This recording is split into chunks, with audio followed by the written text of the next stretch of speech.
Well, first, authorities are working to contain a massive wildfire in Southern California. The mountain fire has burned through more than 20,000 acres of land in Ventura County, around 65 miles northwest of downtown Los Angeles. The fire has destroyed more than 130 structures and damaged nearly 90 more since it broke out Wednesday. More than 10,000 people have been ordered to evacuate their homes as of Friday morning. Only 7% of the fire had been contained, according to California's Department of Forestry and Fire Protection. California Governor Gavin Newsom has declared a state of emergency in Ventura County.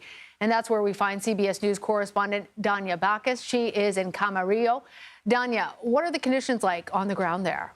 Lana, I just want to show you what people are returning home to, house after house and neighborhood after neighborhood.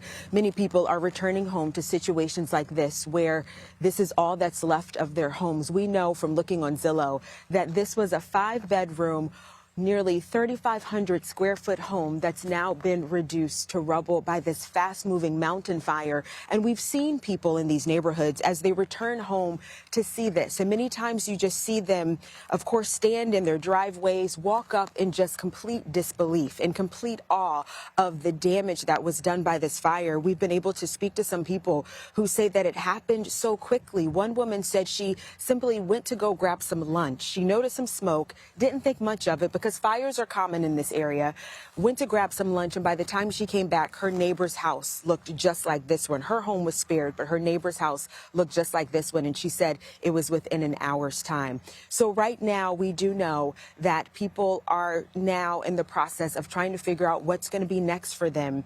We know the community's coming together, of course, to also support people in this time, because this is a community who suffered from these fires before, but it is one of those situations where, when we were with you yesterday, Lana, I know we mentioned the wind. The wind moved through here so fast and caused so much damage so fast. Not only that, but of course, hopscotch through the neighborhoods, because you see, this is just one home here that was destroyed, but the one next to it is still standing, and also the one next to that. So you can go through these neighborhoods and really assess the damage, just how quickly this fire moved, and then just how unpredictable the fire was as well. And it was moving so quickly in part because of those winds that we heard. We're not hearing that on your microphone today. What's the latest then on the fire containment efforts?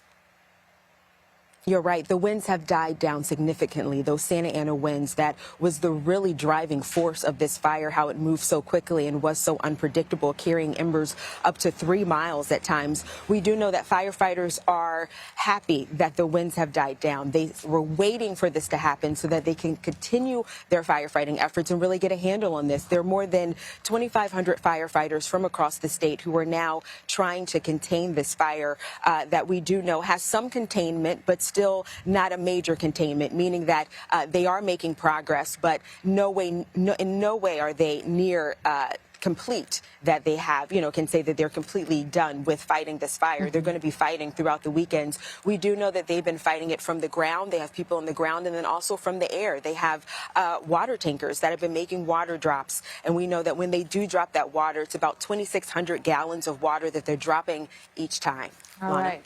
Danya Bacchus, thank you. Over here on the East Coast, emergency workers are also battling at least 4 wildfires in New Jersey. The most recent one broke out in Englewood Cliffs, right across the river from New York. That fire was only 30% contained by Friday afternoon. The National Weather Service has issued a red flag warning for parts of northern New Jersey and all of New York City.